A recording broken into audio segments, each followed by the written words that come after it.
And it looks like we're good to go here, fellas. All right.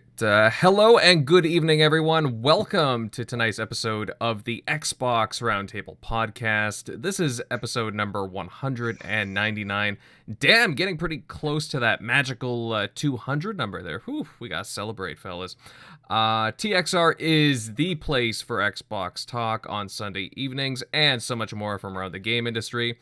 Naturally, I'm your host, Invader, and I'm really looking forward to dive into tonight's topics. The second flight for Halo Infinite testing is live, and everyone on the show seems to have gone in this time around. We'll give our thoughts on it.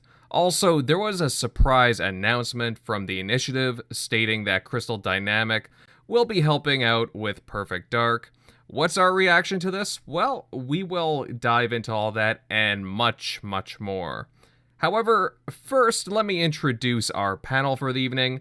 And joining us tonight is a new face. He's a big part of the community in general, big-time gamer, a lover of all things Mass Effect, Halo, and the like. Please welcome with us, Crusader. How you doing tonight, bud? Doing pretty good, Invader. Doing pretty good. All right, glad to hear that. I'm sure you'll have quite a few thoughts on the topics this evening. We look forward to picking your brain on all things Halo and more. Let's see here. Moving over to the TXR crew. Tim Dog, how you doing, brother? Good. Happy to be here. Happy we got a nice panel. Crusader, thanks for coming down. Got a lot to talk about. We have a bunch of things that we going to go over, so it's going to be a good show. Agreed, Timmy, agreed. All right, moving on over here. Centurion, the ultimate Halo Slayer. How you doing? What's up? It is Sunday night. It is time to talk games and to have some fun, man. Got Halo running through my mind after today's beta. I finally got in. And I was not able to do Friday because I had to work. Saturday I had to work. So Sunday, come hell or high water, I had to play this. And then, of course, you joined, so it got even better. Mm-hmm. Yeah, that's right. Me and Centurion battled it out a few hours earlier. MLD and I actually a few days before. Yeah, it seems like everybody in the panel got in, and I mean, we will be getting into it right off the bat, but man, oh man, just so much fun. MLD buddy, great to see you. Ready for another excellent show? Oh, yes. Good to be here. Been playing Halo almost all weekend. Absolutely love it. But of course, we'll save that for later in the show. But yeah, great panel. Great to be here. Mm-hmm. Naturally. And of course, before we start off here, just to let you know, Shockley's running a little bit behind. He should be joining us soon. Fingers crossed. And also, reminder, fellas, that we are available on a wide range of different podcasting platforms, audio platforms, that is. We're on Apple Podcasts, iHeartRadio, Spotify, and a bunch of other major platforms. Definitely check us out if, you're more mobile and have to go somewhere, and, maybe YouTube and whatnot isn't the best place to listen, but you can find us on those platforms. And as I see the chat is filling in here, hey guys, how you doing? Thank you for joining us tonight. It's always appreciated. Let's get into the topics, fellas. Let's start out by talking about the latest Halo Infinite flight test. Over the weekend, insiders got a chance to try out the Academy 4v4 against other players and, of course, bots. There's some new weapons, maps, and even some vehicles to try out. Lots of mayhem to be had. I've had time with it, along with, well, again, it seems like all the panel members. Crusader, buddy, I will start off with you. Were you in the test flight? And if so, what do you think about it? Yes, I was in this test flight and in the previous one, like a month and a half back. I want to start this off with, I absolutely loved it. It was like some of the most fun I've ever had in like Halo in general. I have a few things about like the balance. I think the BR is a little bit underpowered. I think that maybe the rocket launcher shouldn't be on Bazaar, but the maps in general are absolutely fantastic, and they're gorgeous, like stunningly gorgeous. Mm-hmm. Yeah. No, like these maps, I gotta tell you, I just find them really well done, beautiful in their own way. I've been playing this test flight nonstop since I got in. Like Bazaar, I got gameplay going up right now, Bazaar, and I really like how the just how all these different maps work out. Bazaar, Recharges, it's pretty decent.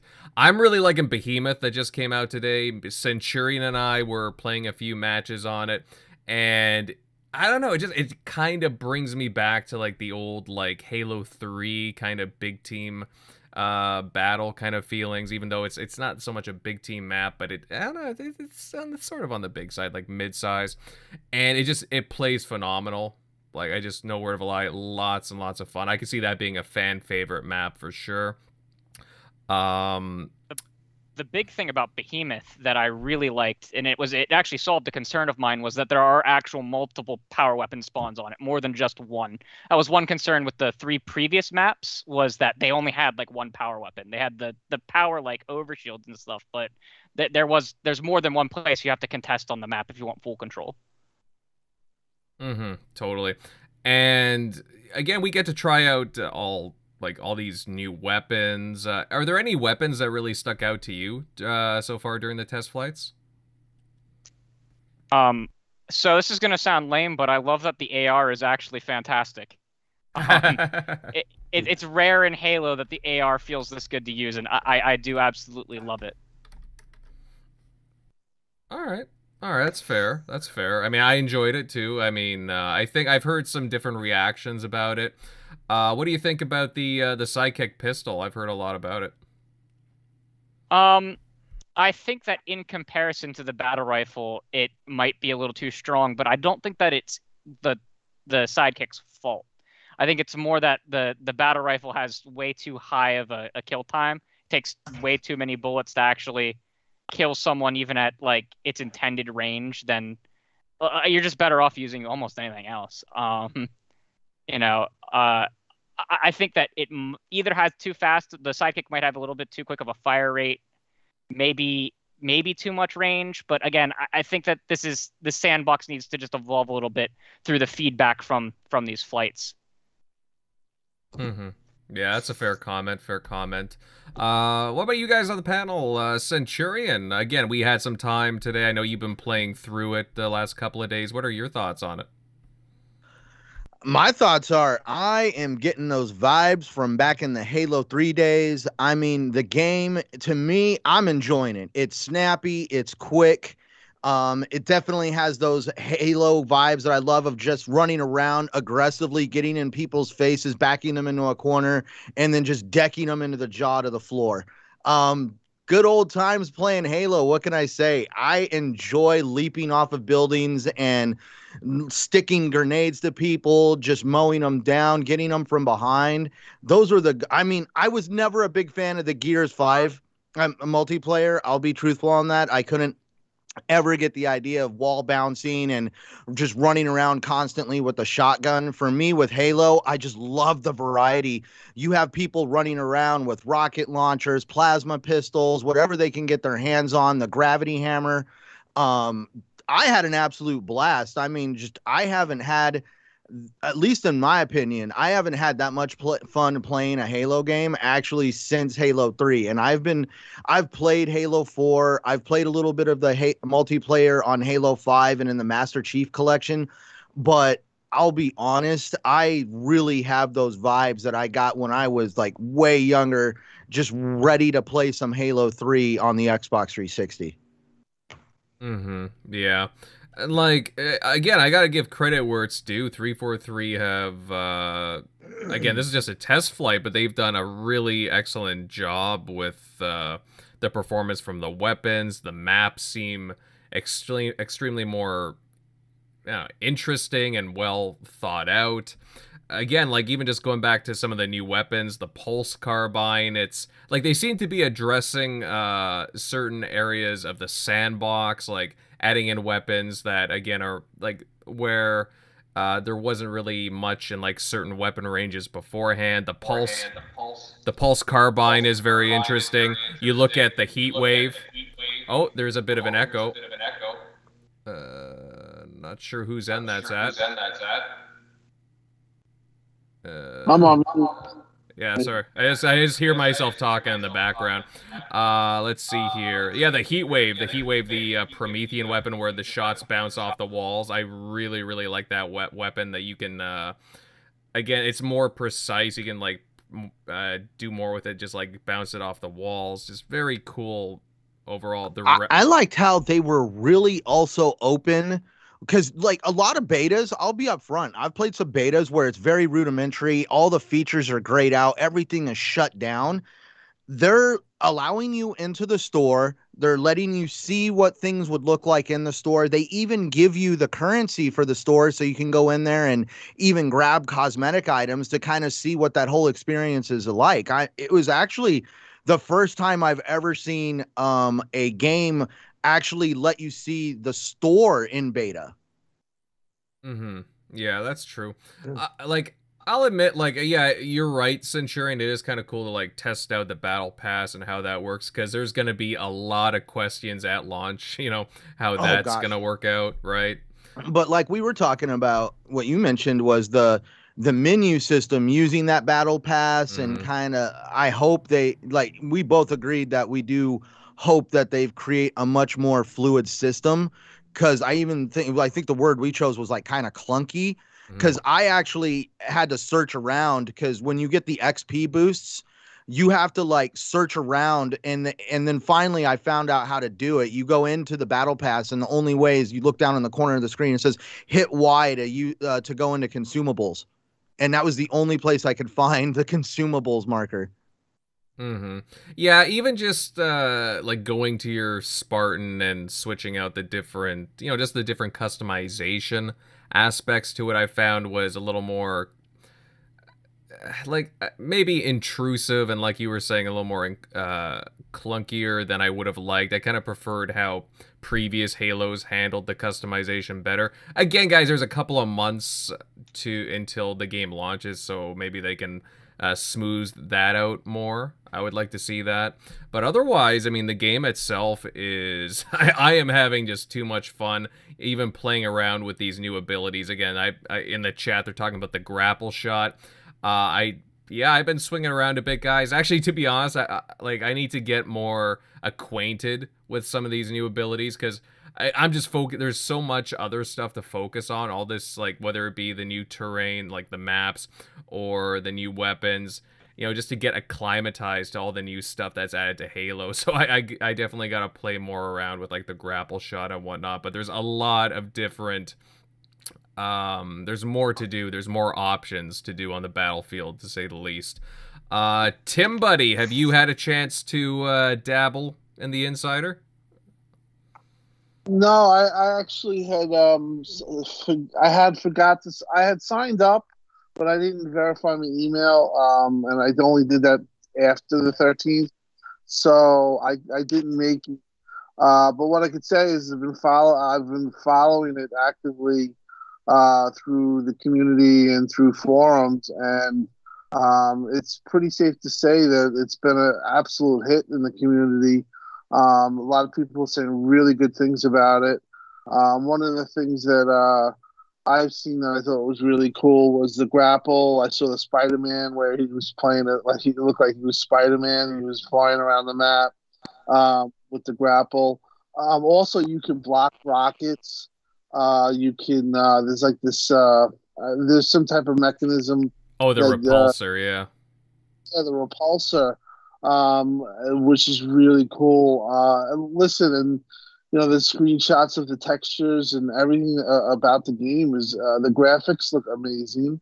It looks like the stability. It looks like 100 almost. I heard almost locked 120 frames per second, and that's from a 1440p reconstruction up to 4K. 4K 60s flawless. Series S is doing well. I heard even the Xbox One versions are much better. I'm waiting for a Digital Foundry to do their their analysis. I mean, they were quick to do it on the first one, and let's be honest, the first one, everyone was really pleased with the graphics and everything, but this one came out and it's more improved. And with 2 months and 2 weeks to go, that bodes well for just overall the game. I honestly feel that when they show the campaign, we're going to be very impressed. I think they're going to show it with ray tracing and ready to go. Just wait. Like I said when we talked about that when they showed it off at not E3, the other one, whatever that show is called. Gamescom? Yeah, Gamescom. That they were holding it off to show it off at its last possible moment. And you could see the time, even the time between 2 weeks of this flight. The graphics are getting better and better. I think the Xbox is a huge hit on their hands. I think that they're hitting the market. This game is hitting the market at the right time. I think you can cut into the users that Call of Duty usually gets. And I think this game is going to be super duper popular. Like we always thought, Halo was always popular, but I think that it can really get back to return to its form. And just very happy for 343. A lot of people, had a lot to say about 343. Fire this person, get rid of this, they suck. They're really showing how talented of a studio they are. People are having more fun with this flight than they are with releases of games. I mean, it's crazy, and it's all over the internet. And I can't wait to get to try it myself. I've actively been following, reading comments. People have complaints about the radar. People have complaints about certain things. PC performance seems to have gotten a lot better, but it's still not there. A lot of people are still getting locked out because of their setups and stuff like that. They're looking into all that stuff and they're fixing it. But I have to say, the Return of the King is looking like it's coming back, and just very happy overall about the impressions and the way this is going. And I can tell you that Xbox brass and the people, that have been, it's been a tough time for them. They're very happy right now, and you gotta really feel the momentum here and be happy for 343 and just Xbox in general. I think that this is gonna own December, own the holiday. Mm-hmm. Yeah, it's amazing the turnaround, Tim, with the whole graphics debate, because people are just constantly posting pictures of the textures, like even just like pictures of like the walls and the ground, of like pictures of mud and grass, and people are just like mesmerized of the environment because 343 have done such a good job with the presentation and the graphics of the game. It really blows your mind considering where we came from back at the original reveal, and now what are the haters gonna say, right? Nothing, because the game looks fantastic. But again, like, yeah, I mean, yeah, go ahead. At the end of the day, the haters and people are getting mad at people because they're looking at textures and they're trying to make fun of them, and then they're getting owned because they showed that they previously had complimented textures and showed screenshots of it. The attention to detail and really the texture work that you've seen on the internet and some of the pictures and stills are really impressive, man. I just don't understand how this, I guess it's just I don't think a lot of people understand how a developmental process is. And I think we all draw a lot of conclusions. And I think that it must be frustrating for developers because we act like we know so much, but we know very little. And I think this is a case where it's really beginning to show how time, developmental, how time and development come hand in hand. And the more time you give a talented dev, and the more time you could bake in an oven a game, the more the better it is. You know what I mean? And it's just awesome. It's great to see, and I can't wait to see the campaign. That's the real thing for me, personally. I mean, I like the multiplayer. I stink at it, but the campaign is where it's at for me. And I do think that after a lot of time thinking that they wouldn't hit it, I do think that they're going to show something that's going to really impress us. Mm-hmm. Yeah, and yeah, I gotta say, like, I've been loving my time with the game, Tim, but I know, what was it, the time that me and General MLD were playing a couple of nights ago, we threw together like 4 or 5 games, and I think it was kind of rough for like the first 3 games, because there was so many, like, there was just so many people that were much better at the game already, but yeah, we held our own there towards the end. MLD buddy, speaking of which, how have you been enjoying your time with the game? What are your thoughts with this flight? Well, I'd say the highlight for me is the movement. Like I knew that it would be was it a nice mix of old and new, but once you really play it, you really see just how good it really is. Like Halo 5 was really fun for me, but it has a very high skill ceiling. You got people zipping around way too quickly, but this is like, it's a nice mix between Halo 3 and that, and it just felt right because I'm an OG fan. But I also like the sprint, and this just felt right. And even the new weapons. I like the Bulldog. The Bulldog is so much fun. It's like a little tweaked from the shotgun, but the differences are there, but it's just so much fun. It packs a punch. It's a beast. Let's see. I like that they making the Banished have their own actual like guns now, rather than just the brute shot and the Mauler. They got their own actual faction, their own actual armory now. And just the map design is great. It's back to that symmetrical arena style, power weapon control, teamwork style of game. I'm really liking the bots with the training modes as well. It'd be good for all the new players coming in because it's free to play and all that.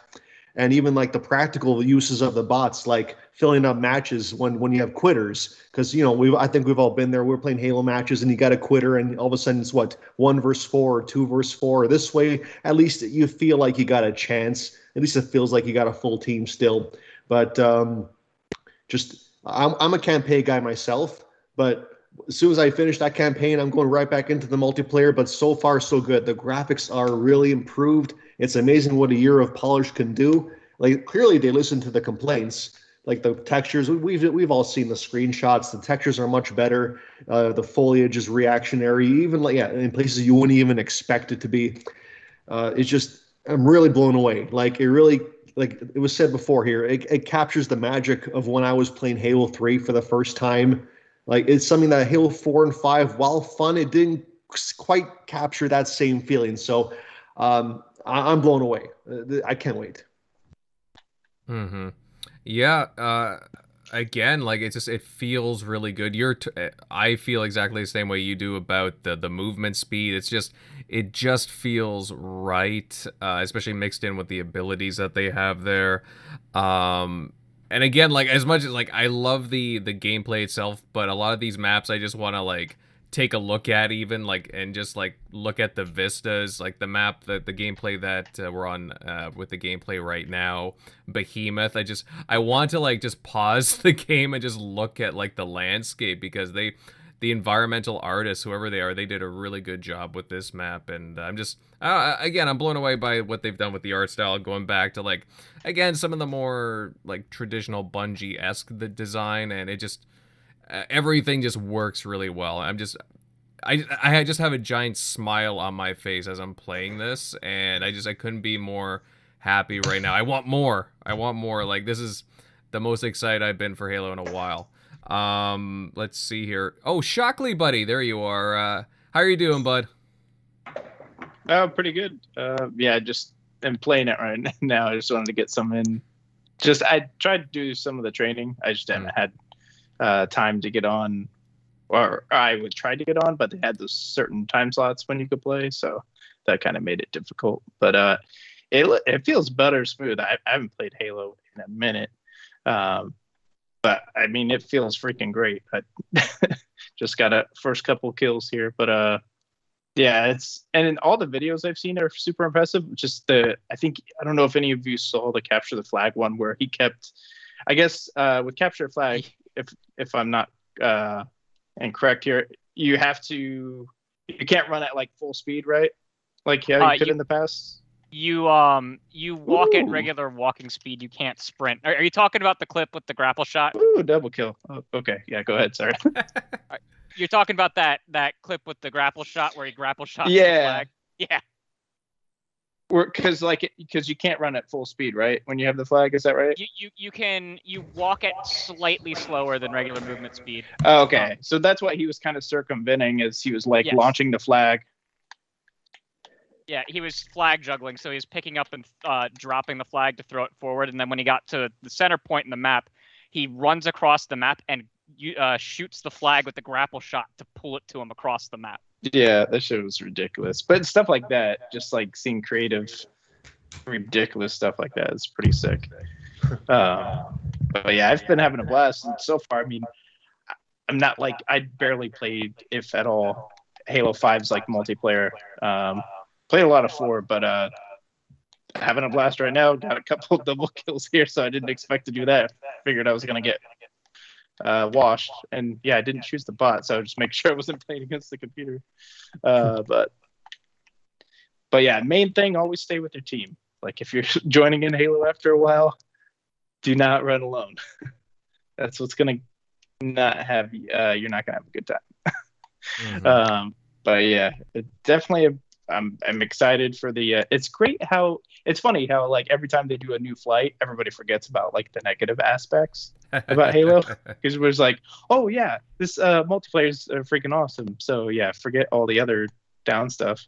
It was funny, that thing about leaderboards that was going around. People were making a big deal about training mode leaderboards, something that's never been a thing. So they're like, hey, they stripped out leaderboards. I'm like, no, it's never. It's okay if they stripped out leaderboards, then Sucker Punch stripped out the multiplayer of Ghost of Tsushima because they didn't add it until after launch. So I guess they stripped that out too. But yeah, I think the single player, I'm excited for that because I think they're gonna nail it. I mean, if you think about it, they had it in a playable, almost what they were gonna say final state. I know it wasn't final for what we saw, but like they had at least close enough where they thought they might hit that window. So with them having a whole another year to delay with Joe Staten, working his magic, I think we're going to see great things. It sucks that it's not going to hit for Game of the Year, to be nominated, since it's like a couple weeks too late. But this might be an easy year where it just easily takes it. But we'll see. It might be good enough next year to go toe to toe. So. But man, next year's loaded. I couldn't even, even if you want to say God of War, you got Starfield, you got Guerrilla. Yeah, I mean, with Horizon. So Well, again, that's we'll see. presuming. I'm excited for December. Yeah, That's presuming things ahead. go according to plan with release dates, right? So, yeah, that's true. but Oh, yeah, and again, this is only the first half of the test flight. Next weekend, we got the big team battle with the new map Fragmentation. So that's something to look forward to as well. I'm wondering what other goodies might be in there, but I don't know, guys. It's an exciting time now that like we're actually a part of the insider tests. It's just like I like the feeling of the guns. Like everything just seems pretty cool, and it just makes me more curious. I like Shock was alluding to. I hope that we get to hear more campaign stuff soon or soonish. Maybe I don't know. Like I'm kind of hoping around maybe mid-October, something like that, to hear something. Just again learn some more I'm stuff. Go I'm ahead. surprised people weren't liking the outlines. I haven't played, again, like I said, I haven't played Halo in a minute, and I find it super easy to kind of know who's villain or who's my enemy and who's not. But I think it's a good move, so you can actually see your actual shit. That in the old days you had to like you spend all that time on the designs and no one can see it unless you did like every man for himself matches. Mm-hmm. It definitely That took was, like, some the only getting time. used to. Yeah, Because I mean, there's sometimes we're like, you're not sure if you're red versus blue, but then you just see the Mhm. outlines of your teammates within the walls. You're like, oh, okay, I'm blue, okay. okay. Yeah, so it was just a little learning, like a little learning experience, just a match or two. Yeah. And then like it just became second nature eventually to me. Yeah, you start noticing those outlines pretty quickly. I play a disgusting amount of Destiny 2. So I'm kind of used to that concept already. They're not so much outlined, but like it's not, you can't rely on like the color of the player. I'm used to having to look for stuff icon other above than, their head. yeah, I'm used to having to look for the the something else other than just color in a game. So it wasn't too bad for me, but I could see someone who is a dedicated Halo fan. Halo's the multiplayer they play. I could see it being a little confusing for them just off the bat. I do think in the long run it will be a system that a lot of people will like. Yeah, again, there are some new things to get adjusted to. I mean, they might tone down the outline a bit more, but yeah, we'll have to wait and see on that. They're still taking feedback, but yeah. Another thing people were griping about, they're like literally making a big issue about, mostly Sony fans, was that if you wanted to complete all the daily challenges, it's going to take you like 16 to 18 hours. And they're like, what? Yeah. No one has that amount of time. No, I'm like, that's the point. They're giving you so many challenges that if you were to actually know life and try to do all of them in one day, it's going to take you forever because there's so many. Like, it's not like they're just giving you like 5, and to do those 5 challenges is going to take you 18 hours. Like, so, I mean, would you rather than just give you like, 2 or 5 challenges and then you're done for the day and then you earn nothing? So it's like, I think they're gonna you're gonna earn not XP, but you're gonna keep earning XP towards the battle pass by constantly, doing those challenges. So to second what Shockley's talking about, I could, like, with Rainbow Six Siege, you get 3 daily challenges and sometimes they are so BS and you're just like, well, I ain't getting no XP today. So I have to agree with Shockley on what he's saying. It's more than that, though. A lot of people were making a big deal that no matter how much you could play and play and play, but you'll get 0 XP unless you went really out of your comfort zone to get this challenge completed. But the more I was playing, there were so many just play Slayer match, win Slayer match, play any game. Yeah. Like they kept revolving like that. At the very least, the one that said just keep playing games, that one kept like renewing itself. So like that was just a lot of like gasoline on a small little campfire. Like that was a non-issue. Like I was always earning XP every 2 matches or so. So and another thing, it's like the next best thing to at least this way. The people who aren't very good at Halo, like the casuals, the new players, they can still feel like they're progressing and they can still unlock things. Whereas the experts, they can just progress at a quicker rate. This way, it's like everyone wins, and plus, you still have the CSR, the skill matchmaking. Like when the game goes live, like you play a certain playlist a certain amount of times, you'll get your bronze, silver, gold. Like you will still be challenged by other people. But at least this way, everyone's progressing in their own way. So I like how they did that. I will say this. I do prefer a more traditional XP system. Not that this is necessarily bad. I do hope that we get maybe like 25 XP just for completing a match. Just so that every match matters. Like, because maybe you only have time for one a night and you're not going to be able to trigger that, the one that's like repeating 3, right? So that one match, I'd like that one match to matter, and even if it doesn't matter nearly as much, that's fine. Just give me like 10 or 25 XP, just something that makes it feel like it did progress me in some minor way, That's fair. Mm-hmm. Yeah. I think share they those will. sentiments. That just wasn't. They're seeing that from because they said it won't be at launch because they just want to get everything 100% feel amazing so people don't have any gripes. And then, okay, cool, we'll address the XP issue. I'm sure it's coming because they've seen pretty much there's been nobody that said, hey, yeah, that's totally fine. Pretty much everybody has said, please put XP in there. So Now, I got to ask, guys, what do you think of the AI companion that's chattering back and forth? I like it. I'm sticking with the butler right now. Feels like my own little personal Alfred, in my ear. So, but it's nice because in the lore, it's like you got your own little. It's like you got your dumb AI like by your side. I don't think it's a smart AI. It sounds like a dumb AI in the lore, but it's a nice, neat little touch. Customize it a certain way, an extra layer of personalization. I like it. Yeah, I just want like a simple superintendent AI from ODST to have. I mean, it's probably happening, but I just want like a very simple AI. Like I don't know, like Butler's okay. I don't mind him, but like I don't know, maybe a little You less want like chatter. the Anti-Dot from Yeah, Anti-Dot. from, Yeah, yeah. from Reach. That's right. Yeah. Yeah, that'd be cool, actually. No, I'm just kind of curious. Everybody seems to have a different opinion on the AI. Most people seem to like them, but I could go either way, I guess. Like, I don't know. It's fine overall with the AI. Just again, like just something new, an interesting thing that 343 added to the game.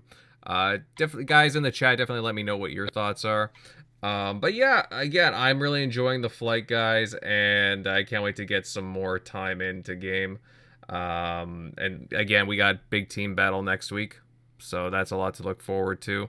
Does anybody have anything else to add to the Halo conversation before we go to our next topic? And I'll take that as a no. But yeah, hey guys, love Halo, and so far I'm really enjoying what we got going. Let's move over to some of the other news that's making the rounds. And a few days ago, the Initiative put out a statement saying that Tomb Raider developer Crystal Dynamics will be partnering with them to work on Perfect Dark. So, I mean, that's pretty big.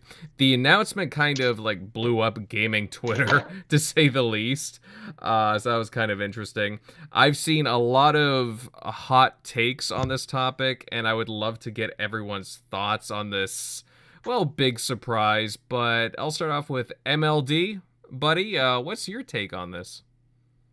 Okay, well, I mean, I'm still trying to wrap my head around all the negative takes on this. I mean, okay, let's be honest here. This isn't a outsourcing to a smaller support studio. This is a partnership with a major third-party developer. And is that unusual for the times? Sure it is. But I still see this as good news. It's win-win because in the end, we all know the Initiative is a new studio and they're only at about 60 people as of right now, mostly senior leadership. And I mean, let's be honest here. Do we expect a team of 60 people to make a AAA game in a timely manner? No, of course not. They need manpower. They need it now. And instead of hiring gradually, taking years upon years, just bring in a team that's proven. Like, get them to do the grunt work. You need people. You need the people now. Get these guys in. They got a proven track record. Now, people are quick to list, like, again, it's a weird thing in our gamer culture. Like when we talk about Bethesda, they always list the last game they made, Fallout 76, and they ignore everything before that. Same thing here. They bring up Crystal Dynamics making the Avengers game, but they completely ignore the Tomb Raider trilogy. And that is like what you really should be comparing it to, because this ain't no live service game. Like, this is going to be like a AAA single player experience at the very least. So I more compare it to Tomb Raider, which were all great games.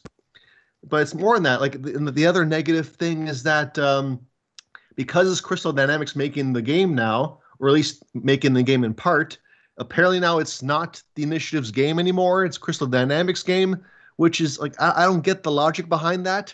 It's still the Initiative's vision. It's their game. They will basically dictate how they want the game to be made, and Crystal Dynamics they're just doing the heavy lifting. But essentially, it's still an Xbox game. It's still their vision. So I think people are just reaching here, and then also people are reacting to this. Xbox fans online are reacting to this, to the negative narratives. Like, people list how Last of Us 2 had help from as much as 14 studios. Don't quote me on that. But apparently Last of Us 2 had a lot of outsourcing and crickets on that. But this is somehow bad because, I don't know, but it's a win. This means, in the end, to make this as simple as possible, I think this is good news. Because in the end, we get this game quicker. Microsoft, they don't want this game to take years upon years upon years. Because, again, only 60 people. This means that the game will come out faster. Instead of hiring randoms and unknowns, you got a proven developer. So I'm actually hyped up for this. It just means we'll play this game a lot sooner than expected. So yeah, that's my take. Overall, good news. Yeah, it's also what they stated from their get-go. What they wanted to do is stay small, agile, and it seems like they might be targeting at like, hey, we're gonna, brainstorm, lay out our vision for the game, the world of the game, kind of everything we want it to be, and then we're gonna hire in, because it takes some, like Sony Santa Monica, like they partnered with Valkyrie to be a support studio, also supporting Halo Infinite. But the reason why they don't need as much support is because they're 3 times the size. They have way more manpower. That's not what, from the get-go, the initiative's point is to, stay small so they can easily jump from, this project. Obviously, they're going to oversee it, make sure the vision, is going to hit like how they want it. But I don't see how it's and people were saying like, hey, they should have, why are they doing that out of why don't they choose one of the other 23, 22 studios? I'm like, who would you pick over Crystal Dynamics, who actually did reboot, made actually a good Tomb Raider game? I've never wanted to play Tomb Raider in my freaking life, and I finally played a Tomb Raider game for the first time because of Crystal Dynamics, and they rebooted and made it a solid game. And they didn't even make that third one, which some people didn't like. So that was IDOS.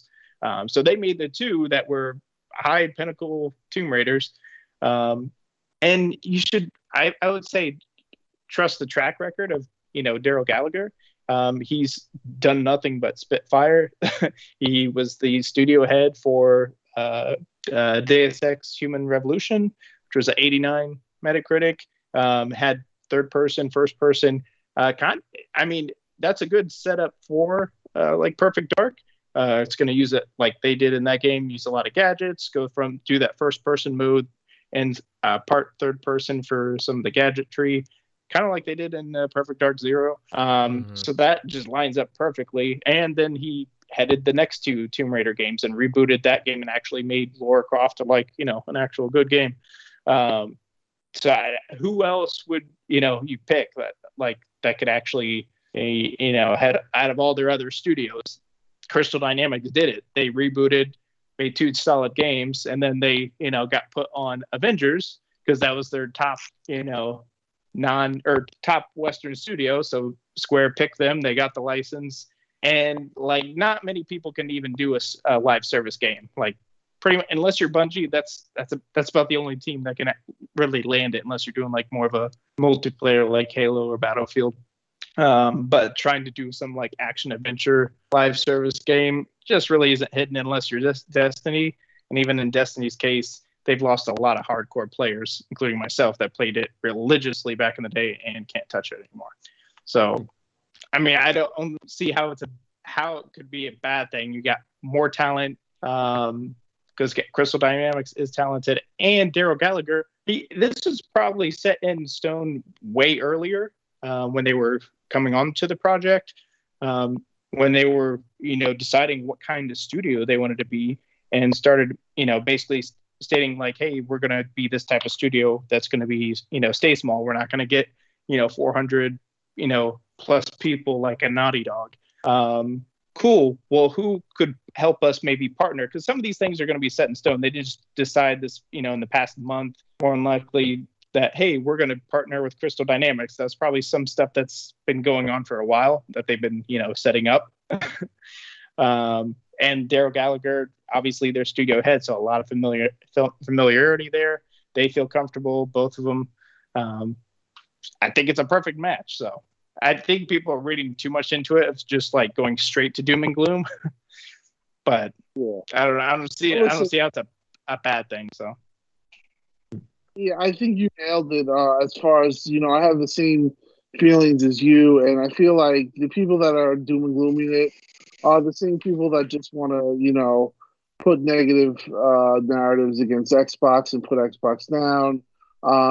Listen, at the end of the day, Initiative is a different type of studio. They've always been different. They were built with who knows what they're really going to do. Maybe this is a template for what they do. They conceptualize an idea, and they have one of the best or a collection of really good developers and unique developers and smart developers and creative developers. You look at the talent that they already have amassed, and maybe they conceptualize an idea and then they farm out a studio and move it from there. So I do believe there's going to be multiple projects from Initiative.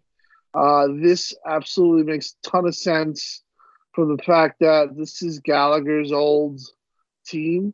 In addition to all the talent that they have in Initiative, they had a game, Rise of the Tomb Raider, that was, I think, 87 Metacritic on Xbox. It was a success. It was a really good game. And at the end of the day, when the game comes out, if it scores 68 on Metacritic, it's going to get bastardized. And if it scores high 80s and does well on Metacritic, that's all that matters. And I think that this type of deal kind of paves the way for the latter of what I just said. And that's, I do believe it's going to be a quality game. It's a really good idea. It seems like they have the right type of developer, the right type of talent, and they have some really good ideas. It sounds like that this, a good protagonist, a main character, Johanna Dark. I just think that they're going to have a good game here, and that's all that matters. It doesn't matter who made. At the end of the day, you're not going to be saying, "Oh, well, it's Crystal Dynamics game," and it's not theirs. At that point, who cares? It's when the game comes out, it has to be good, and I think that they took the steps here to ensure that. And I'm personally happy with the idea. And I was happy with the news because I had questions before this how a 70 member developmental team is going to do a AAA like this. And now we've got our answer. This is going to be a full-on AAA game. It's not going to be episodic and all these rumors that came out. It's going to be a full-on a full-on AAA in the likes of Tomb Raider type show, a game, and that's a good thing. So, I think that it's just the negative spinning and all that stuff is just a product of, hey, let's try to put Xbox down. This isn't something new that studios do. Ragnarok, Gears of God of War has the same deal. This is a little bit different, and maybe Crystal Dynamics is a little more prominent. But at the end of the day, like, who really cares? Like, does anybody really dissect who made these games and all the developmental studios that helped out? That people don't do that. At the end of the day, what matters, and this was my argument with somebody, we were talking about it pretty passionately, is that if the game fails, that's all that matters. Doesn't matter. If the game succeeds, that's all that matters. So it's not going to come in who made it and what's going on. Who knows? This could also pave the way for a deal where Xbox buys out this studio from Square Enix. Mm-hmm. Square Enix can recoup some of the money, and it makes makes a ton of sense to think that they already have an existing relationship, and Square Enix can probably recoup some of the money that it lost from Avengers, and they can move on, and this could be another studio that's added to Xbox Game Studios, and I think that's quite possible.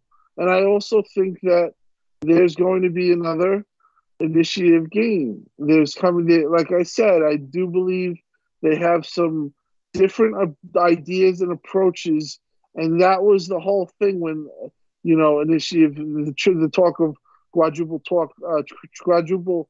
AAA or whatever was the talk of the town and maybe blown out of proportion. But Initiative at its core was always a different type of idea, a different type of strategy.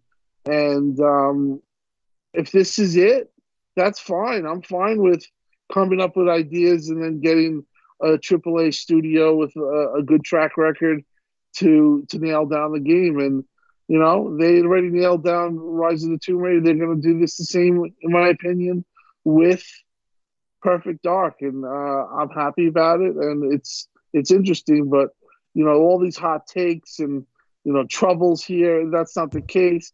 I know for a fact Phil and everyone is very excited about the project, and it was probably, like Shock said, was maybe the plan all along.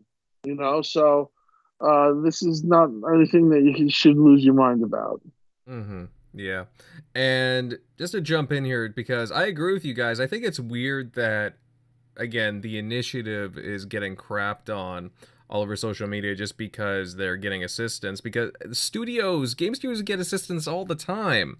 For example, again, people bring up God of War Ragnarok. Remember, Death Stranding got help from Guerrilla Games developing that. Halo Infinite has like 3 or 4 support studios. Like, a lot of big games, for the most part, they get these other smaller studios to help them out. The key thing here is that, again, Crystal Dynamics is not a small studio. It's a big name studio with a lot of history and important IP behind it as well. I know that Marvel's Avengers, that game hasn't done so well for Crystal Dynamics and Square Enix overall, but it's still a very talented studio, and really it makes a lot of sense, like you guys were saying, with Daryl Gallagher originally coming over from the Tomb Raider team to come over to the Initiative. It makes sense that he would go to that team and be like, hey, can you guys, can we work out something here that you could support us? Again, the Initiative is only like a 70, 80 person team. For them to make a AAA game, it would take a long time for them to do. So this makes a lot of sense for them to bring in such a big, talented team. Centurion, you've been a little bit quiet here. What's your thoughts on this whole situation here? All these different hot takes with regards to Crystal Dynamics, Perfect Dark, and the Initiative. As much as I really want to go, because I've been frothing at the mouth since after General, our Crusader actually has his hand raised before me inside the thing. So if I wanted to get his take on it first. I was going to say, feel free to go if you want to. It doesn't really matter. No, it's all good. You're the guest. I didn't even know. Okay. Oh, you're good. I'm going to bounce off of what Tim said for a second. I'm a computer scientist and mathematician, and I'm going to bounce off of the mathematician part here. Let's just look at the money that Microsoft has invested into this singular project here. They opened the Initiative Studio in Santa Monica. That's an expensive area to open a software development suite in, just because the cost of living is high, and there are a lot of software development just studios and things there, not just gaming, but like in general.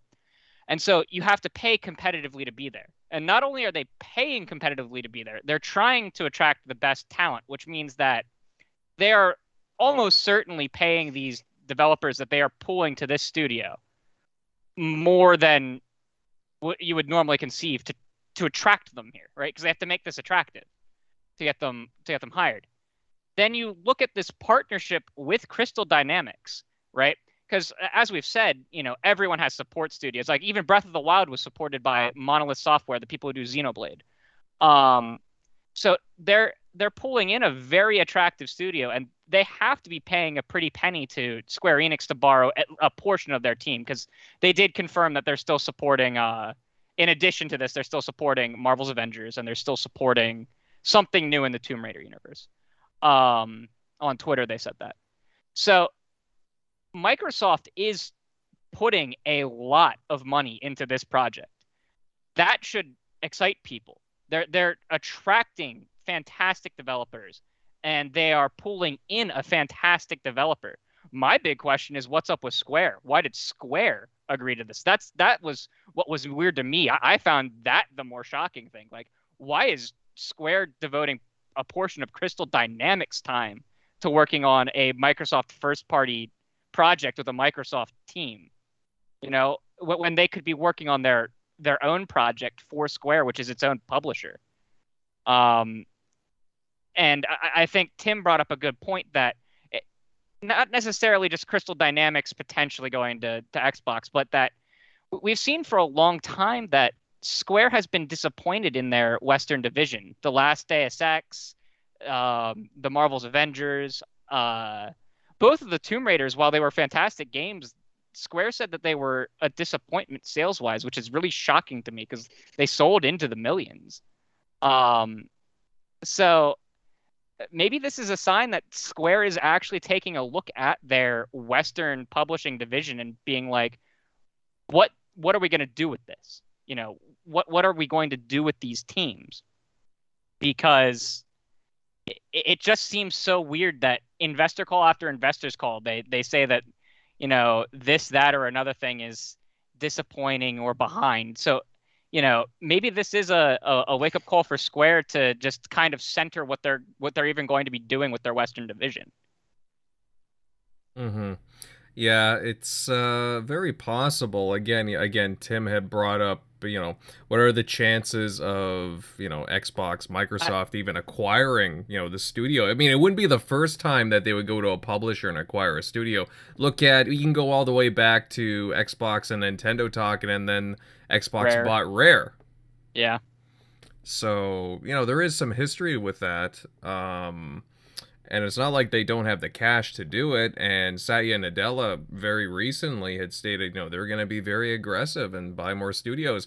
I know that we get on this talk about, you know, who's Xbox going to acquire next. And there's all this acquisition talk because, again, where there's smoke, there's fire. They are going to acquire somebody and a bunch of studios. It's a matter of who. What's the likelihood? But, you know, there's a scenario here where, you know, could I see Crystal Dynamics get bought up by Xbox? Sure. I mean, to top everything off, guys, Xbox really seems to like the Tomb Raider IP as well. I mean, yep. They had the marketing for the Tomb Raider reboot, in 2012, or I think it was 2012. And then they funded Rise of the Tomb Raider back in the day. So obviously they're fans of the IP and they like Crystal Dynamics. So I don't know. There's a lot of different connecting dots here, to say the least.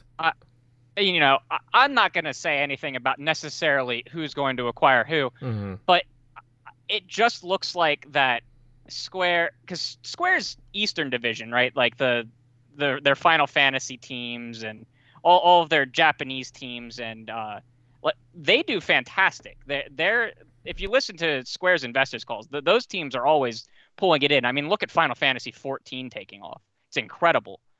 But you look at what they say about their Western teams, and it makes you wonder if they might piecemeal those teams off in the next 4 or 5 years. I don't think that this would be anything soon.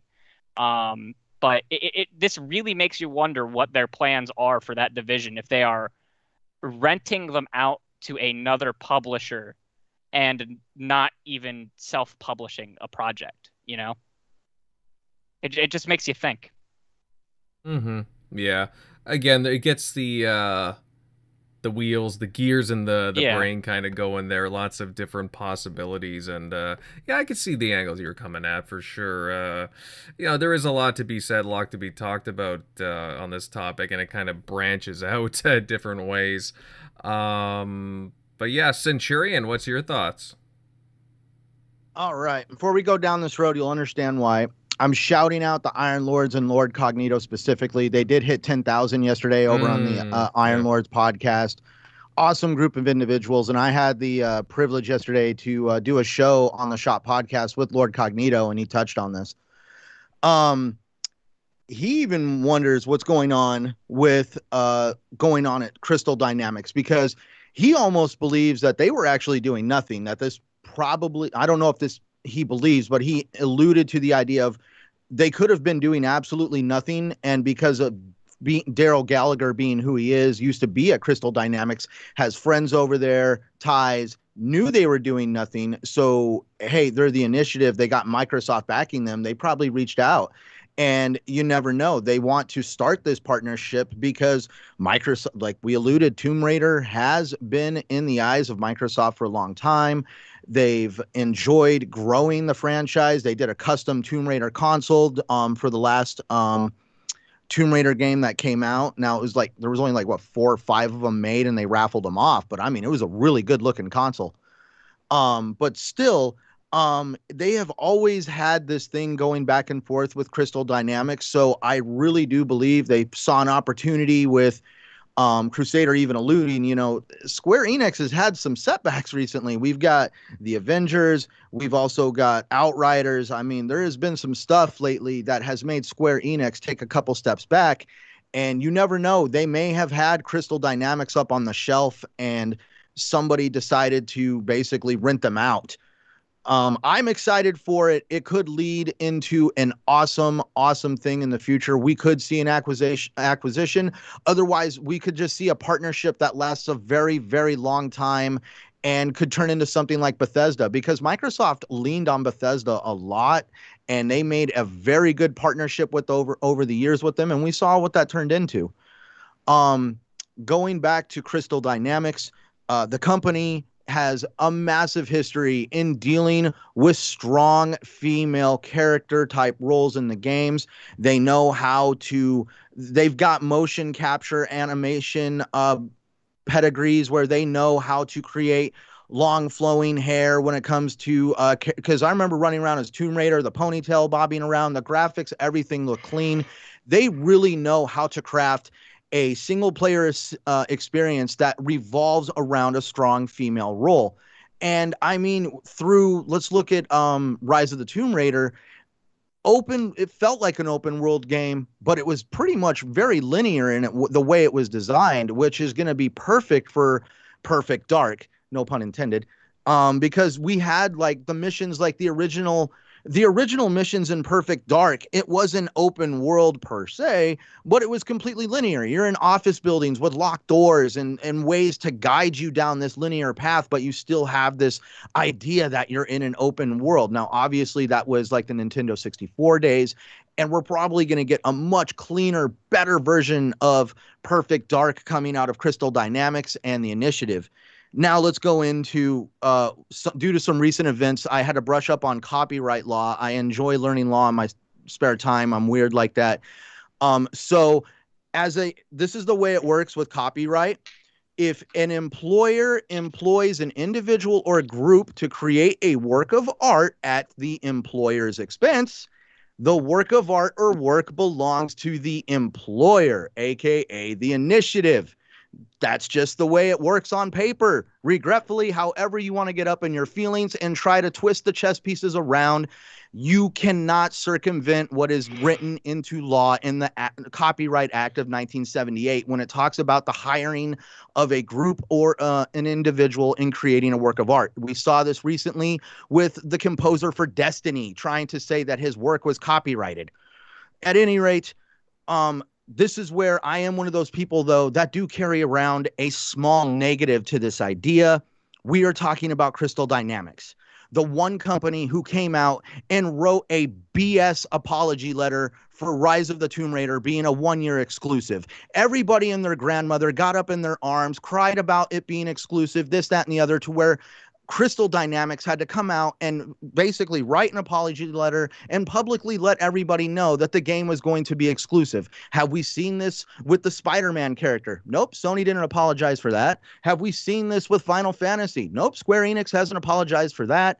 The list could go on. Crystal Dynamics is still one of the few companies that has come out and, in my opinion, kind of bit me on the hand, because all of a sudden I feel like, how is it that they had to apologize for a game being exclusive? Yeah, it's weird.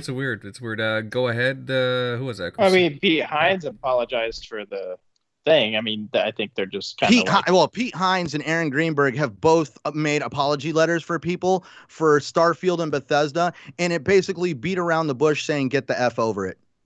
Like, that was their apology from them. But literally, like Crystal Dynamics, it was a literally typed out letter that made it to the internet. This guy wrote a heartfelt, emotional apology, letting everybody know how sorry he was and how disappointed everybody is that Microsoft got 1 year exclusivity to a game that they personally funded. Mm-hmm. Yeah, well, I mean, it shouldn't be too sad, because like it may have not got the green light since Square wasn't, I guess, I don't know, somehow Square wasn't happy with the sales with the first game.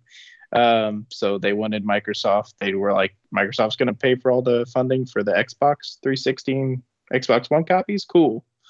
So yeah, I don't know. that's the only negative connotation I carry around with me.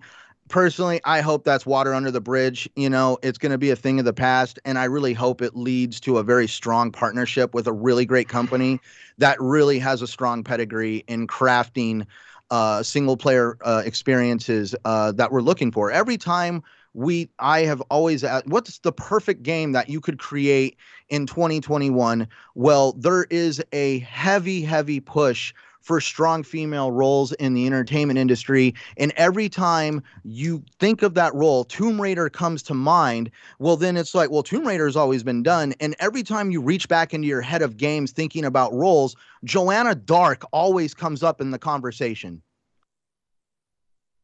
Yeah. Well, again, Perfect Dark is just one of those beloved rare IP, and you know, over the years, a lot of people have wanted that IP to return. It's just been, you know, who's gonna make it, right? Rare and so on. There was a lot of exploring. Ken Lobb had teased it for a while, and lo and behold, you know, who would have thought that Microsoft, that Xbox would have created a new studio, and lo and behold, they would work on this IP. It just, you know, I mean, it's great. It was very surprising at first, but you know, it's great that they're working on Perfect Dark.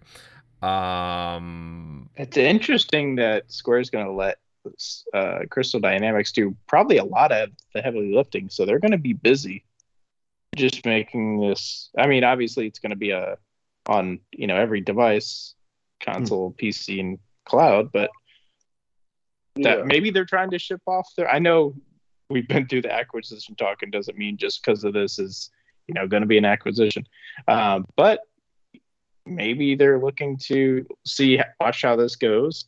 But I wonder if they'll, because they let IDOS go, right? Or the IO Interactive go, right? Yes.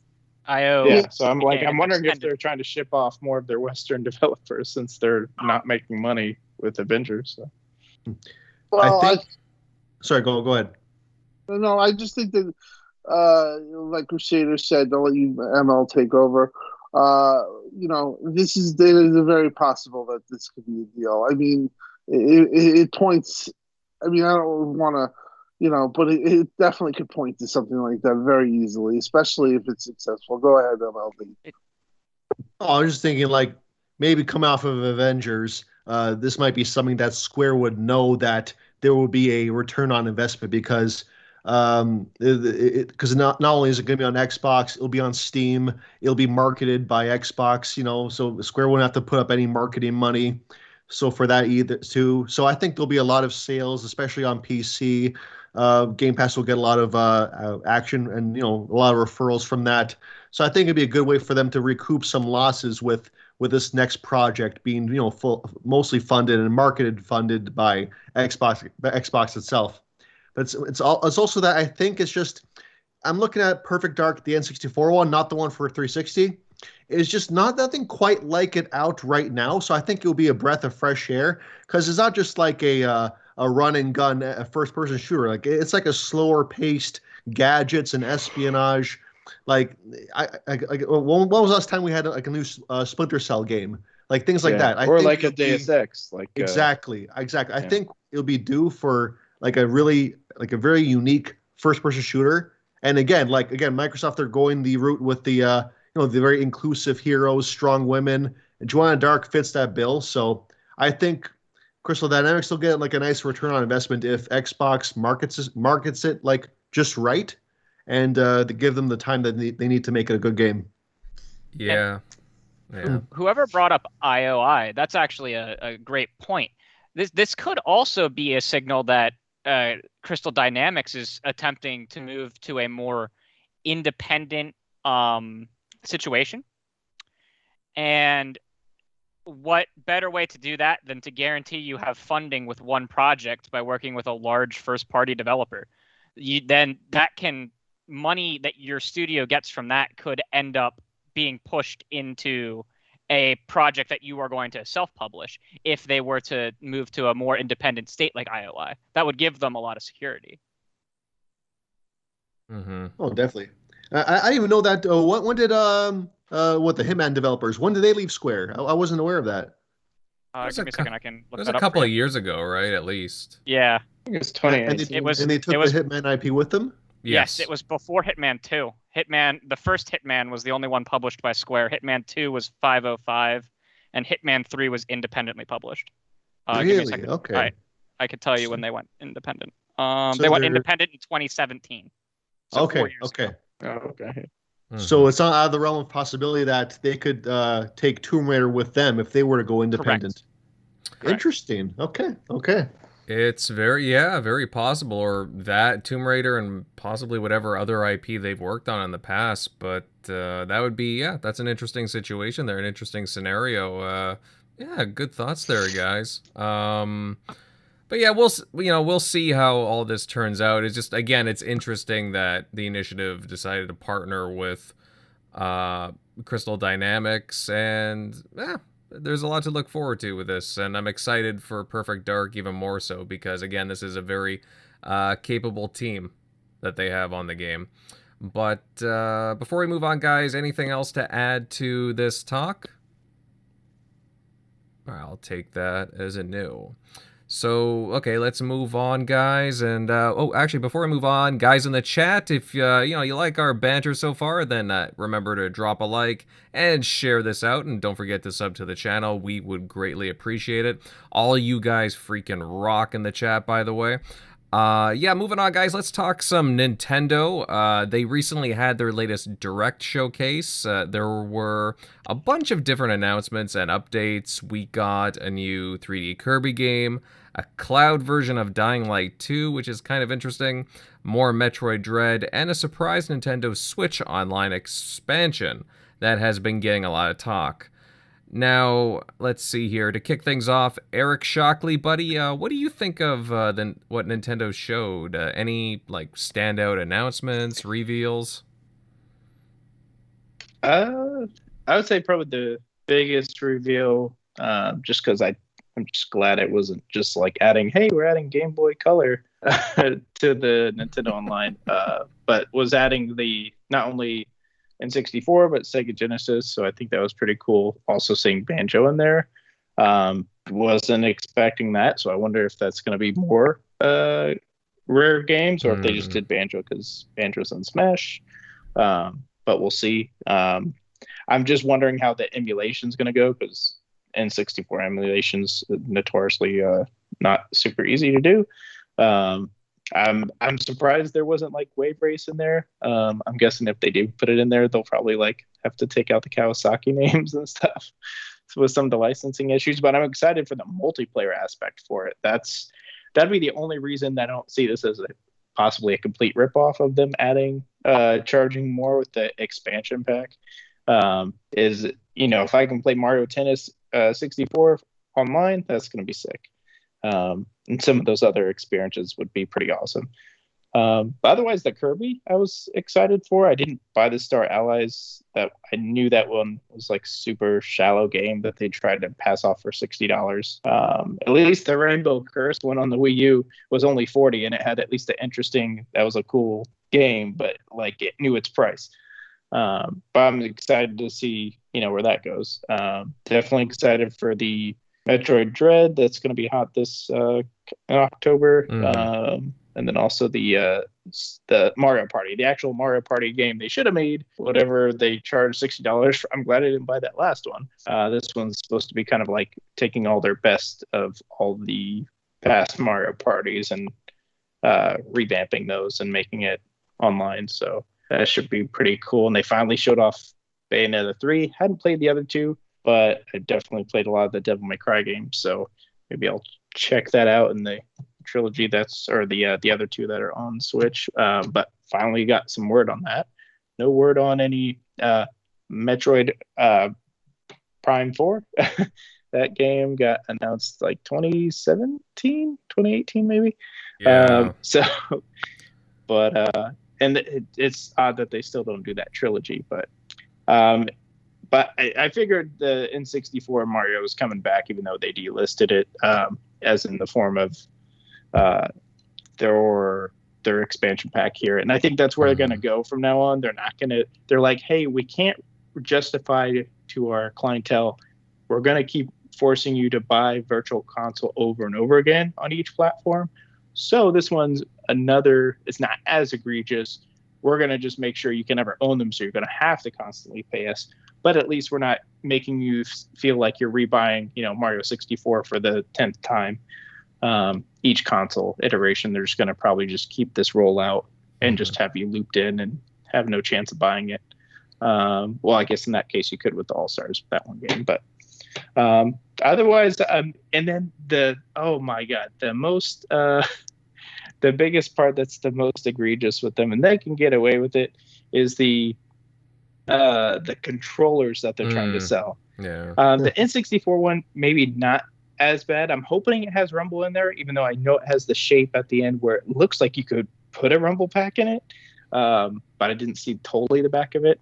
But it better have rumble for $50. But the Sega Genesis one, here's how they completely rip off. Not only are they charging $50 for that controller, if you buy the one, they're not selling it to the States or probably anywhere, I think, outside of Japan. So in Japan, they're selling you the 6-button layout for the Sega Genesis controller for that $50. And in the States, you're just getting that 3-button, which is a complete ripoff. And Retrobit themselves makes a wireless version of that, or even the Sega Saturn controller, Retrobit, exact replicas, Sega molds, identical down to every detail, that are wireless, that are only like $30 or $40. So it's like them with these prices that's the most egregious. Like, hey, we're going to charge whatever we want, and they're going to sell like hotcakes. If they're really smart, they'll whip out those fantastic controller colors that they had on the N64. If they do that, if they're stupid, if they don't do it, because they would sell a crap ton. That would just make everybody like, okay, I'll buy 3-4 of those $50 N64 controllers. I'm still worried about that stick, because at least I have replacements where I can replace some of my N64 controller sticks with steel sticks, and I have other options. But I'm like, if that's the same, it does look different because it doesn't have the hole punction in the top, so it's probably a different design. But man, they're never going to put that Mario Party 1 game in there, the one you had to roll around with your palm and destroy your controller. So they're never going to put that one in the N64 collection for that reason.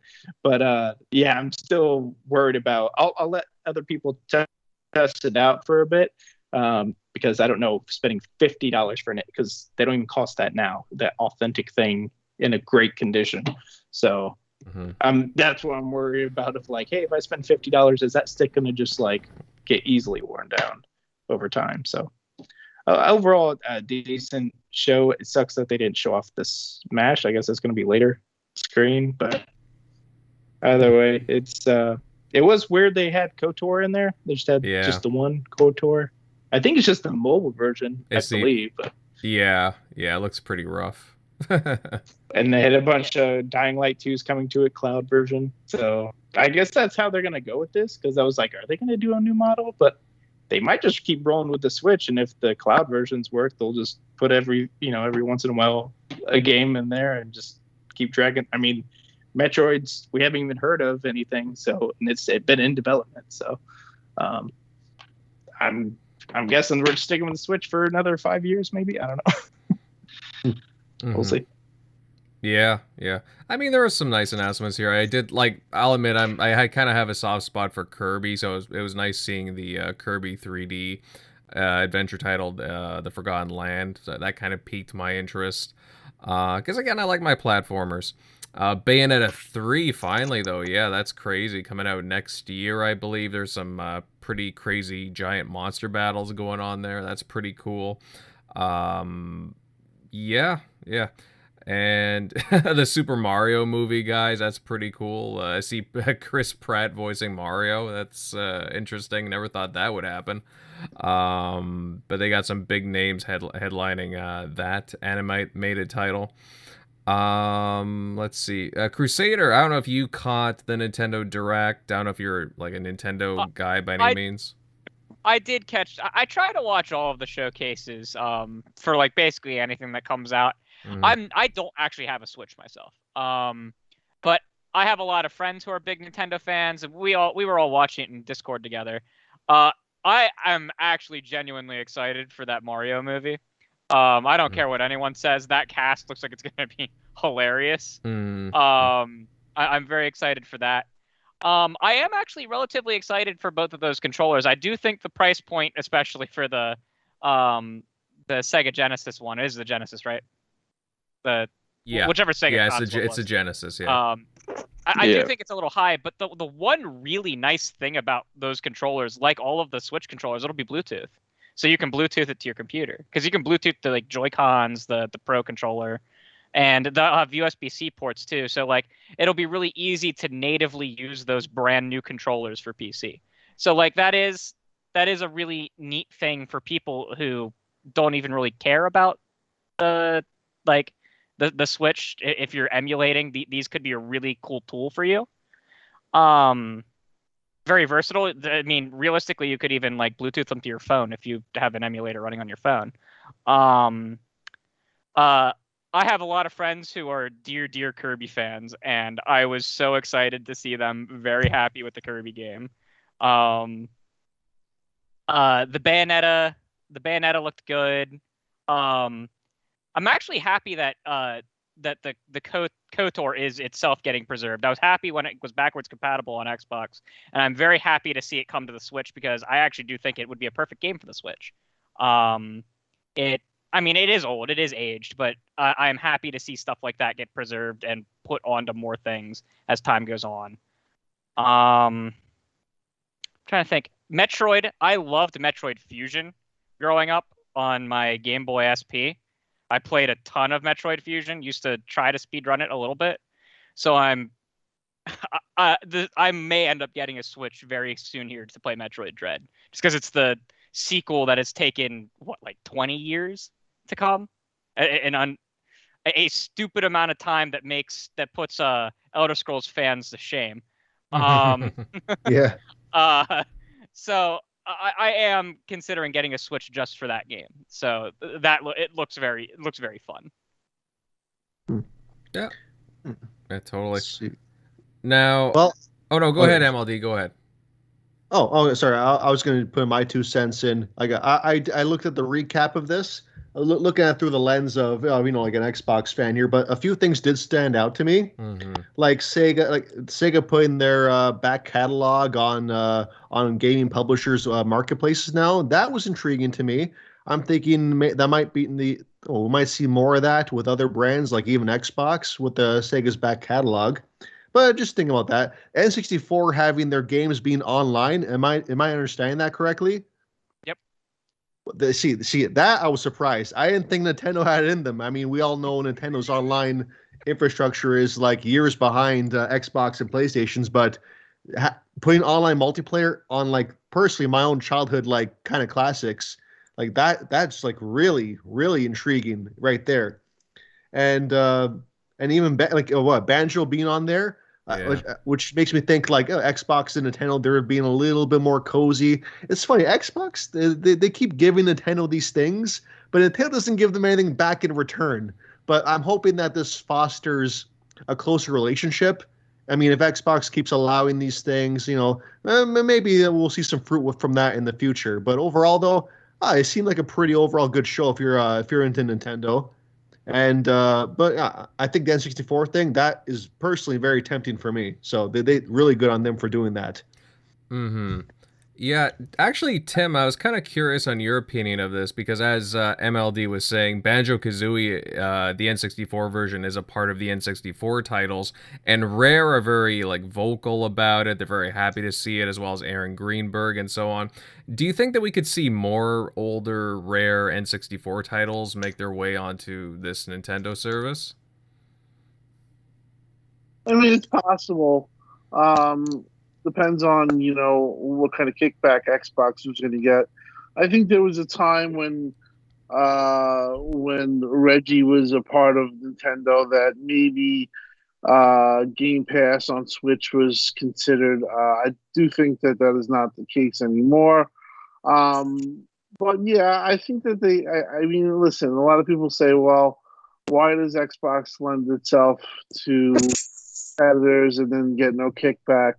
And I understand that sentiment in a way. Like, if they are gonna, give way to their IP, I would think that maybe they should try to get some type of kickback. That's my personal opinion. But yeah, I think that Phil's relationship with Nintendo is very good. So it is definitely possible. It just has to make sense. You know what I mean? And at the end of the day, Banjo, I guess it's not a big deal. I mean, Phil's always said it doesn't matter where your games go, but exclusivity does matter. We know that, and I don't think it really matters here. It's not hurting the Xbox. It's kind of pushing Banjo his status even higher. But for me, I'd just be happy if Xbox would announce a Banjo game. So I kind of like want Xbox to have these old rare IPs and then kind of bring them onto Xbox and renew them again. So that's as an Xbox fan, that's my take. I'm not really concerned about lending the IPs out. I don't really care about it, but I do kind of want. I'd love to see a Banjo on Xbox. I think it makes too much sense, and I've said that to people at Xbox. It's just I think that they're a little blind by this. They should I mean, I don't think Conquer I hear is out, but I mean, Conquer, but Banjo and stuff like that. That's no brainers. Those games are fun games that kids like, and I like even myself. I think I would enjoy a new Banjo, and it just makes sense. It's not really hard to get. They could get a studio, or they could easily get Global Studio, or even have Rare work on it itself. I mean, Sea of Thieves has been been worked on for a long time. So if Rare was open to it, I think that it would be a good idea. That's my personal take, but yeah, I do think it's possible that you could see more of these type of collaborations. I just think it would have been a lot more if it was Reggie still at the helm, because I think that he would have kicked back a little to Xbox. If I can jump in real quick, one thing that we have to remember about these N64 games that are coming is they're essentially just the original ROM being emulated. There's almost no work going in. So this is almost assuredly Microsoft's getting some money as a kickback from, because they own the IPs, they own the rights to the ROMs and stuff like that. But I would almost assume that no work is being put in on anyone on their side's work. Like, it is just Nintendo wants these ROMs that were already created for an old Nintendo system. So likely this is just kind of a free revenue a free revenue stream for Microsoft from these already created things that were already on Nintendo systems. It's not quite like Ori or anything like that. It's just, it already exists. It already happened. Why not just give it to them and bring in some revenue for the division that we wouldn't be getting otherwise, Mm-hmm. Yeah, I understand. I totally understand what you mean. It's not like this property. Again, it was already an N64 game to begin with, right? So there's really everything's already there. Originally, it was a Nintendo property. Then it went to Xbox because Xbox bought Rare. It makes a lot of sense, right? And it is again, more of a revenue stream, like you're saying. I guess what a lot of people are just kind of curious about is, well, what's going on with the Banjo-Kazooie IP? Because it's like, again, over the past year, 2 years, we've seen like, some different merchandise put out for Banjo-Kazooie, for some older Rare IP. We see them do this and playing nice with Nintendo, which, again, I don't necessarily mind, but... Oh, yeah, and then, of course, we saw Banjo and Kazooie in Smash Brothers Ultimate. So, I mean, there's a lot of friendliness here going on with Nintendo, but then, okay, what's going on with Banjo? Are we going to see a new platformer Banjo? I would kill for it. I think you will. Like, how many Rare games are going to make at one time? They got Perfect Dark, so they are going through the Rare catalog. So, I mean, they've done Killer Instinct, Perfect Dark, so, I mean, they'll get to it, I'm sure, especially how much they're throwing around Banjo, so... And I mean, look at one of the pillars. Don't hold your breath. Look at one of the pillars of Microsoft right now, and it's game preservation, right? Mm-hmm. Jason Ronald can't stress that enough. And this is essentially preserving the original copy of the game. You know what I mean? It might not be on their system, but they own it. They own that old ROM, and they're preserving it. You know, another generation of people can play it in its originally how it was intended, even before the port to the 360. You know, I see this as nothing but a good thing, you know? Mm-hmm. And it is another way to get Banjo out there, to get more and more people to be like, hey, give us Banjo. I mean, not that there's not already a ton of us, but, you know. Right. And I think that's the overall thinking on Xbox's side.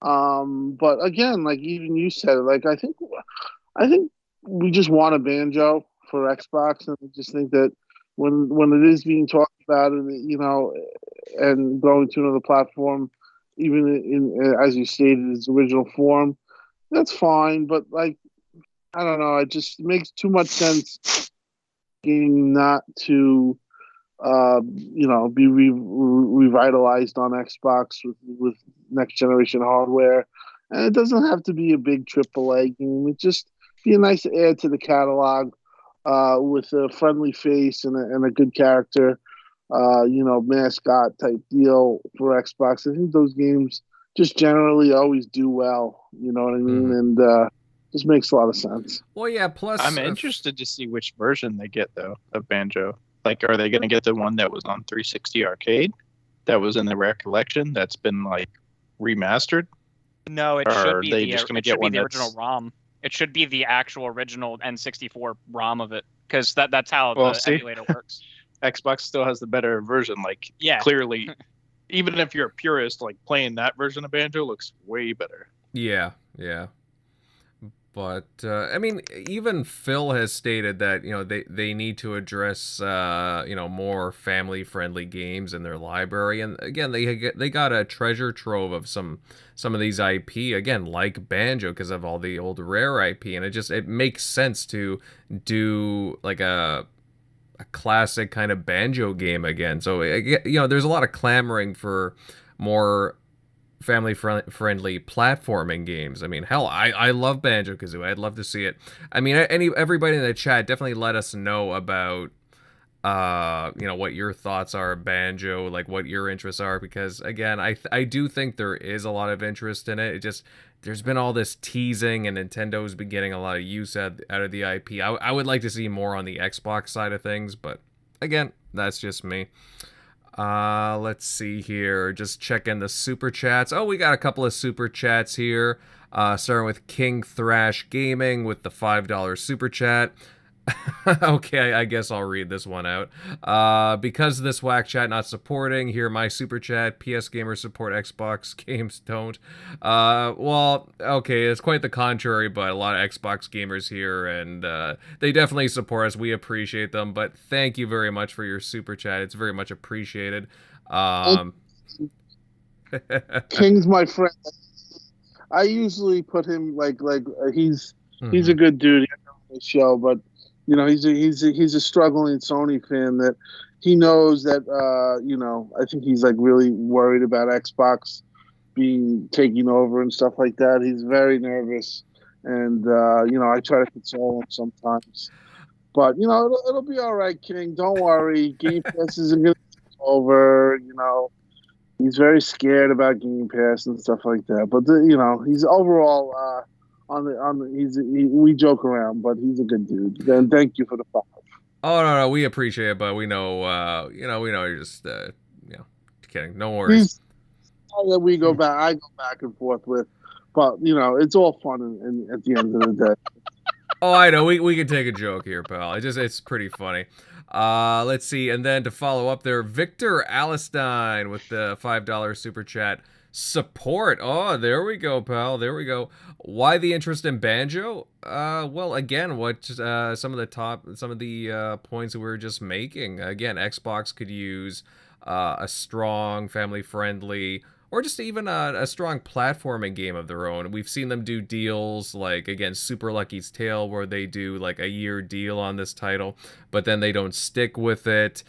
Just again, they're already trying to address holes in their lineup, and again, they're all about Game Pass and being in different genres. It makes sense to address that platforming area. So what's a better IP than Banjo-Kazooie to bring back? Except don't do a nuts and bolts version where you change things up so much. Stick to the original formula. Don't alienate the fans. Just, again, give people what they want. And, judging from some of the reaction to Banjo-Kazooie. I remember when Banjo-Kazooie was announced for Super Smash Bros. Ultimate, the internet, everything was just off the hook. People couldn't believe it. There was so much excitement. Believe me, there's still a lot of energy left in this IP, and platformers right now are seeing a resurgence in popularity all over the place on different platforms. I don't know. I don't see what's holding them back besides a developer. Maybe Playful could possibly do it. You get it done. I mean, listen, it's not to interrupt Invader, but it's something that, listen, I've argued with Colt about this. Listen, guys like us, gamers like us, it probably isn't really for us. But you have to think sometimes that everything shouldn't, it's okay for something to be on a console that's maybe not catered to you.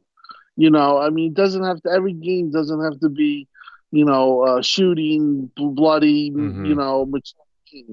And listen, as a kid growing up playing Sonic and games like that, there's a special place in my heart for those games.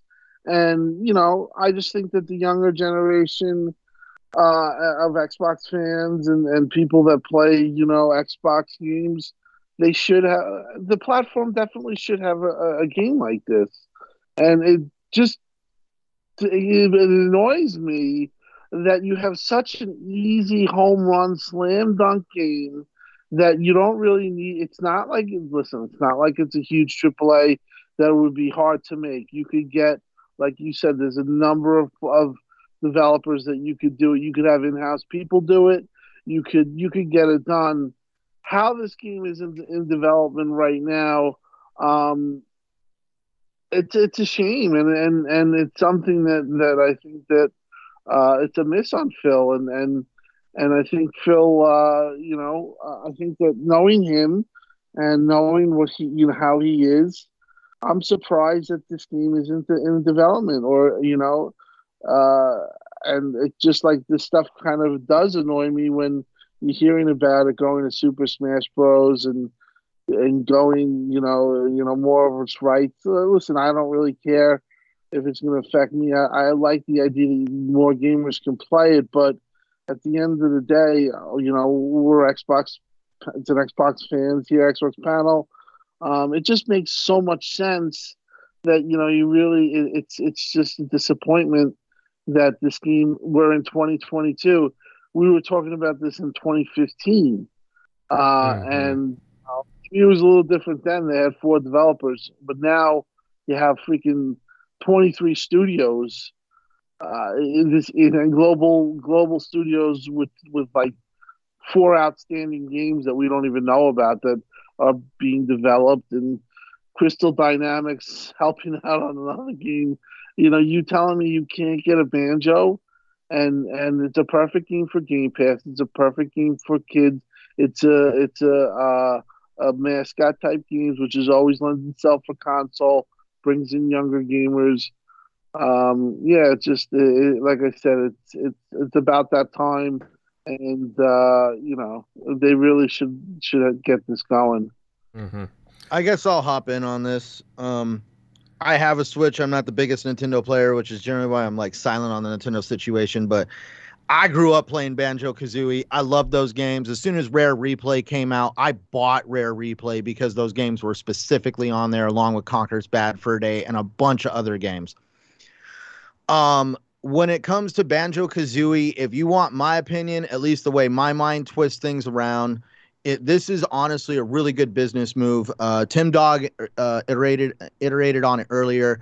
We're putting Banjo and Kazooie back into the public limelight. We're building that pedestal up for Banjo and Kazooie. We're going to put it on one of the most heavily oriented hardware consoles out there that is aimed directly at the family gamer. In other words, if you want to have a console in your house that has family-oriented titles to it and game characters you'll love, Nintendo Switch is the way to go. And now Banjo-Kazooie is definitely running around on there, and we're going to put Microsoft slightly into people's minds because he is technically a Microsoft character, and people do know this. And it's going to slowly kind of hopefully put Microsoft in that position of like being able to kind of like poke at Nintendo a little bit and say, hey, how about Game Pass? Because, Rare Replay is in Game Pass and there's a lot of stuff in there. And, we could really help add to your ecosystem.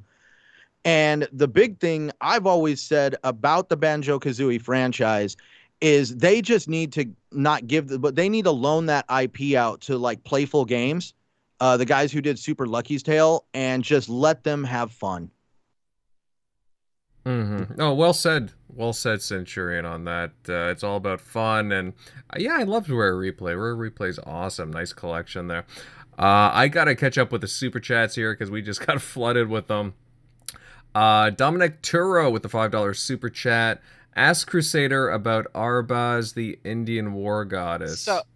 So he has been trying to get me to say something. That is one of my best friends. I've known him for 10 plus years.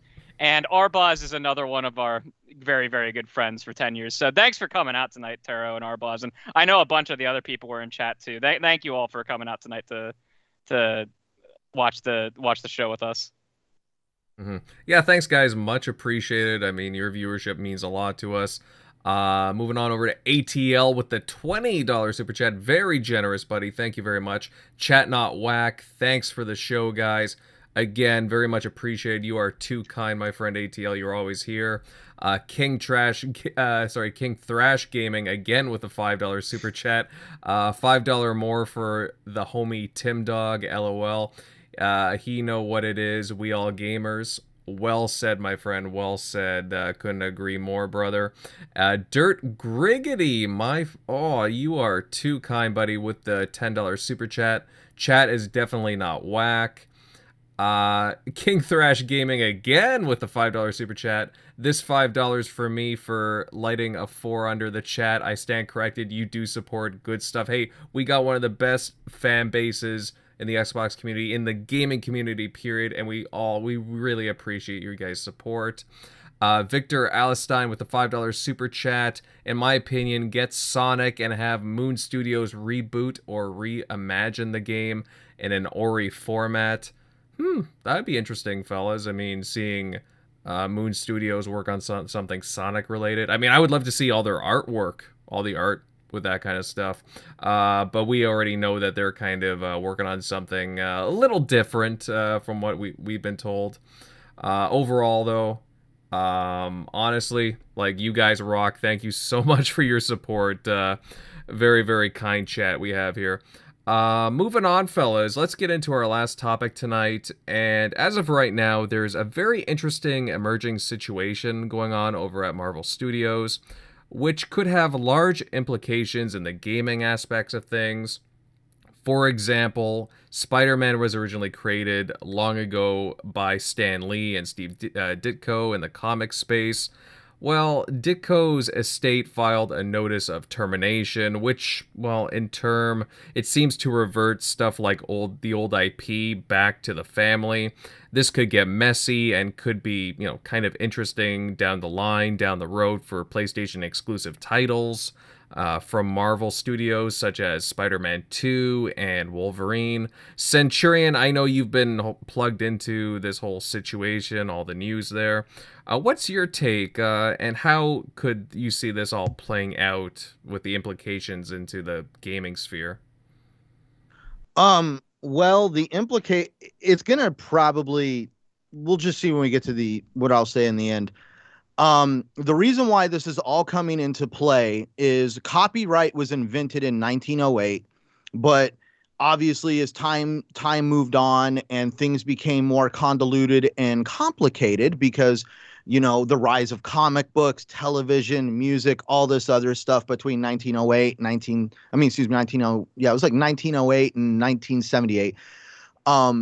They basically, the way it works is any works of art created before this Copyright Act of 1978 fall under the 1908 litigation of copyright, which is extremely vague and convoluted because, let's face it, when they wrote that stuff, they never imagined the world we would live in today.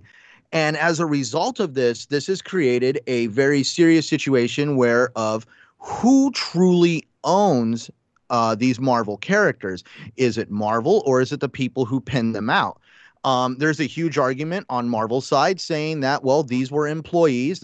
I talked about it earlier about when an employer pays someone to create a work of art, it belongs to the employer, as long as it's at the expense of the employer. They're trying to say, well, technically he was freelance and that he had to pay for pencils and paper and the homes that he would like draw stuff out in. And they basically were trying to kind of like rearrange who really owns the copyright on these characters.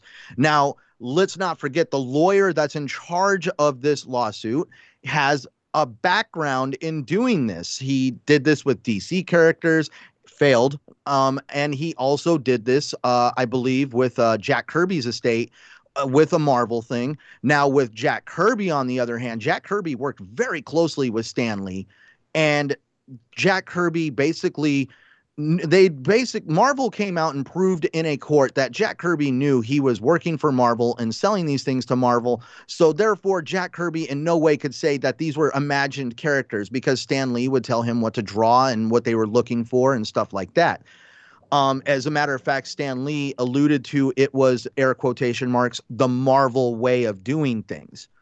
And so therefore, when it came to Jack Kirby's estate, they did try to do this to Marvel. Marvel actually won in a court, and they were going to go to the Supreme Court. The Supreme Court was considering it, but before it went to Supreme Court, Marvel settled with Jack Kirby's estate and basically gave him some money to basically just let it go. Now we are doing this once again. It's the same situation, but with a different individual and his heirs and estate. And they're trying to prove the same thing because time is actually running out. You're supposed to file these motions and what he's doing within I think it's 60 years of the created materials. So that's why you see this June 2023 date out a lot, because after June 2023, I believe the clock runs out on these copyright notices to be served on these characters, and they are pretty much locked into Disney. Disney definitely does have a good, strong case. They could possibly pull get out of this and just have nothing happen to them. Or we could just see Disney either A, give some money to somebody and it just goes away. They have a settlement out of court. Or in the end, if this person by some chance pulls an upset and actually does get copyright over these characters, let's face it, they are nothing more than characters on drawn paper. You can't do nothing with them. The guy I listened to already said you're just going to sell them right back to Disney just under a license, and Disney's going to continue with the MCU like nothing happened. The end result is going to be the MCU is going nowhere. This is nothing more than a move for people to basically try to grab at money that's in the Marvel universe. And so that's where it just comes down to how strong of a court case this person can prove. Can they prove these works of art were created at their expense or at Marvel's expense? That's basically what it's coming down to. No, exactly. Again, it's very interesting, this whole situation, because again, you're dealing with all these old IP here, and it gets a little convoluted. Oh yeah, and that's where they say the reason why the lawyer is trying to do this with the state involved is because the 1908 version of copyright is written so vaguely that it leaves it to open to interpretation to the judge involved. So this guy's got a 50-50 chance of this judge basically thinking, no, the actual artist who penned it out is the copyright holder, or Marvel's the copyright holder. And Marvel has a lot of stuff to back up. Like I said, Stan Lee called it the Marvel way of doing things, because Stan Lee and the artists that worked with him, they all had some amazing ideas, but the concept was to create as many comic books as possible. And that's where Stan Lee and the parties involved would hire these independent contractors or artists or even freelancers, and these freelancers knew what they were getting themselves into. And the thing is, it wasn't like this person went and got a piece of paper up and drew up some like thing out of his imagination. A lot of times Stan Lee and the others involved would kind of dictate out, this is the plot we're going for, this is kind of like what we're looking for. The artists would draw everything out, and Stan Lee and then would come in and add the text and all that and basically script it out. So a lot of these artists knew what they were getting themselves into, and Marvel can prove this. But like, if it turns out to be a long, lengthy litigation process that's extremely costly, they're just going to probably throw some money down on the table and basically say, hey, let's look at it like this. If you were to get the copyright on these characters for X amount of $1 million, look, we're just going to give you a fraction of that and say, here's some money because you don't really have a strong case, but we don't want to go through that. Right. Now, again, there's a couple of different scenarios of how this could work out. Again, I'm not so much talking about the comic book side of things or whatnot. Like, again, just focusing on, like, I'm just wondering how this could play on the gaming sphere. Of course, Marvel and Sony have like a deal, right, for like certain IP. Right. And that's where, if by some chance this person gets the IP on, let's just say Spider-Man, at this point, it would become more expensive possibly for Sony to continue using the Spider-Man character along with Disney, which means if it becomes more expensive, you could see the frequency of these characters not being used as much, and they would possibly move on to different characters and start writing them into the MCU, characters that do not fall under this, that they don't have to worry about this.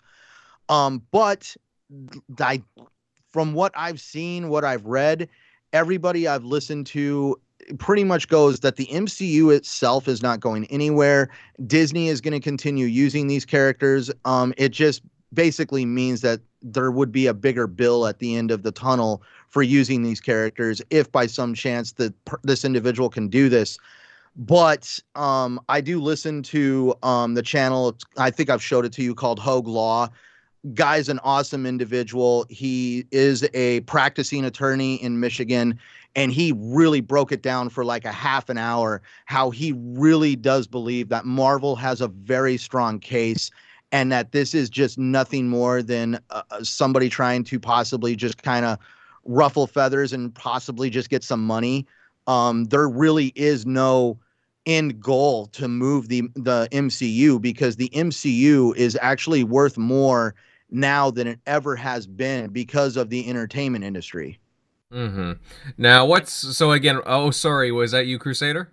Yeah, one thing to add, I'm fairly certain, based on the wording of the suit, it's not so much that the estate is looking to claim the sole ownership of the copyright.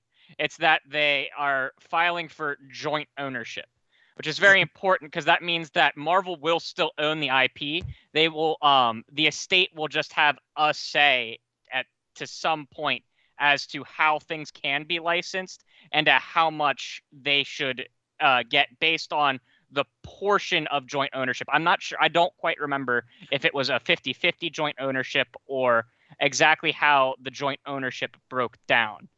So No, I Go was ahead. just when you talk about it, you're hitting it right. The joint Yeah. ownership, because the real thing is every time they make a conversation, this idea of money always comes up, and it makes me laugh because Yeah. they're over here like, well, back in the 60s and the 50s and 60s, these guys were selling pages of illustrated work for a couple bucks, and Disney and them are making millions and millions of dollars. They were not fairly compensated because they had no idea how large these franchises were going to get. And it's like, but they knew what they were getting themselves into. It's not like Marvel lied to them to get them to draw these pictures.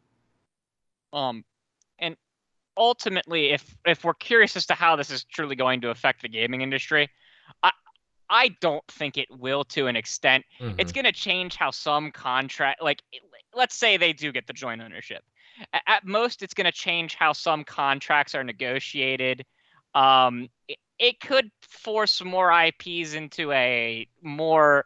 They have to be on more platforms because they want to make the same amount they were making before, so they have to sell it in more places. But I don't even think that would be the case. Ultimately, it just means that money is going to be shuffled around a little differently. I wouldn't expect this to change much of anything, even if it was the quote worst outcome for Disney, which, morally maybe these people are obligated to get something. Legally, that's a different story. But I don't see this having as big of an impact as many people were fearing, just because it's not like Disney would lose these licenses. They would just have to, negotiations just change. Because at the end of the day, the estates that are trying to do this, we had people trying to do this with DC a few years back and they failed. And funny enough, it's the same lawyers representing the same sides as before. And the estates want these things because they want their share of the revenue of the giant franchises. They're not going to get in the way of things getting licensed out. They're not going to get in the way of the movies happening. They just want a cut of it.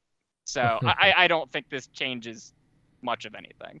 Right, and basically, it wouldn't change the gaming deals set in place. The only thing that, again, it might change is maybe that they'll want, like Disney might end up wanting it on more platforms just so that more money is made to make up what they're losing by having to give, to give a portion of their proceeds. But even that, I don't think that would be the case with some of these deals, because Sony might just change what cut, their cut in order to keep the exclusivity. I think it's just going to change who gets what amount of money and how. I don't think you would see much of a difference in anything. Right. And again, it was, Sony that, did, make these deals too. So again, they it's just one of those things where, they are bound by certain contracts, of course. And, you have to respect that, obviously. But just, you bring that up, right? You hear all this different thing about IP and then the Ditko family talking to Disney about this stuff. And so it does raise certain questions about ooh, okay, well, in the future, could we see certain, again, these IP, whether it be, I don't know, again, Iron Man, Spider-Man, of course, Wolverine is another one. Could they make their way to, Xbox platforms, or heck, even Switch and whatnot, right? But again, these are specialized deals that get worked out. But go ahead, Crusader. The other thing you might see is more deals form in general, because there are now more factors into the management of the IP. You might see let's say Ditka estate wanting to license out a game to another party. Now Disney would then also have to get involved because they are a co-owner of the IP, but you might see more deals form than less, because there are now more parties interested in just getting that IP out there and making money from it. That's another possibility. I don't think you would see a change in Insomniac's Wolverine going more places, but maybe an X-Men game, the Ditka estate, or the Ditka estate owns Doctor Strange, right? I think that's one of the IPs. Correct me if I'm wrong. Is anyone here now? I believe so. Doctor Strange, Iron Man, and maybe Falcon. So maybe the Ditka estate wants a Doctor Strange game made. for example, because they want to make money off it. Well, maybe that opens a new tier of negotiations that Disney wouldn't have initiated, but now Disney's a part of because they're co-owners. So you never know that this could ultimately mean even more things are just coming to market because more people are now initiating negotiations to use these IPs. So who knows, you know? Mm-hmm. Right. And no, and that's a fair statement by far. Does anyone else have anything to add to this? Yeah, I think this is just much ado about nothing. I think no matter what happens, the gaming landscape will still be the same. Worst case scenario, certain deals will just be a little more expensive and the revenue might, I think people like to speculate the worst case scenario sometimes, but in the end, I don't see anything happening. No, not with this. Mm-hmm. Yeah, no, I just, again, this whole discussion, it just kind of, I saw a lot of chatter on it and, like, you know, how this would relate to the gaming aspects of things. So, just, again, a very curious topic, but I thought it was pretty well covered by Centurion and Crusader here. All right, guys, I think at this point we'll start to call it a night. We ended up getting through a lot of stuff, including our thoughts on Halo Infinite, the second test flight, the situation with Perfect Dark and Crystal Dynamics, the latest Nintendo Direct, and more. I gotta say, great crowd tonight. I mean, we always do each Sunday. And I just noticed another super chat from Vic the Click. Buddy, $5 super chat. Thank you. You are too kind. He says, I made it. Well, another amazing podcast that now I'm subscribed. I'm going to save this episode for later. Buddy, thank you very much. We really do appreciate it here. You know, again, love seeing you all here. Every single one of you. You guys were very active tonight. You guys freaking rock. If you guys enjoyed the banter, the chat tonight, then consider dropping a like, subbing to the channel, and even sharing this out across various social media. Again, can't state this enough. You guys kick some serious ass. And with that out of the way, let's go over to the outros, and I'll kick this off with our guest tonight, Crusader. Buddy, thank you for coming on. It was fun having a chat with you, very knowledgeable on a variety of subjects. Where can all of our listeners follow you at? So the main place to follow me at is Twitter, at Crusader3456. And from there, I have, you know, if you want to add me on respective gaming platform, I have everything in my Twitter bio.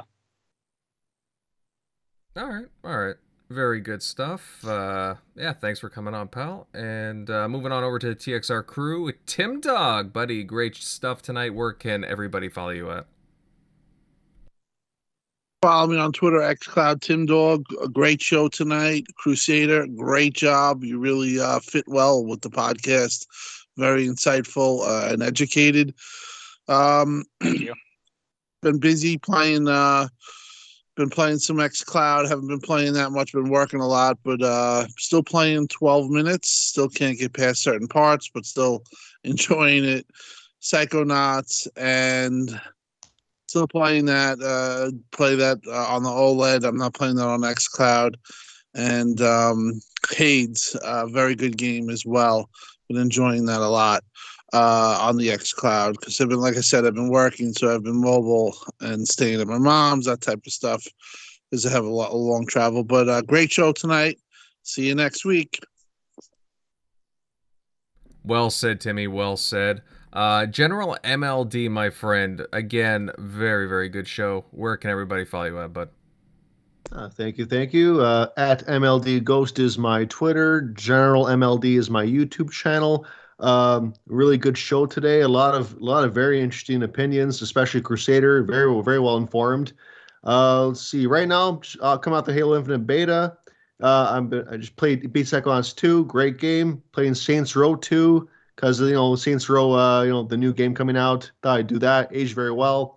But overall, just, looking forward to next week. It should be interesting.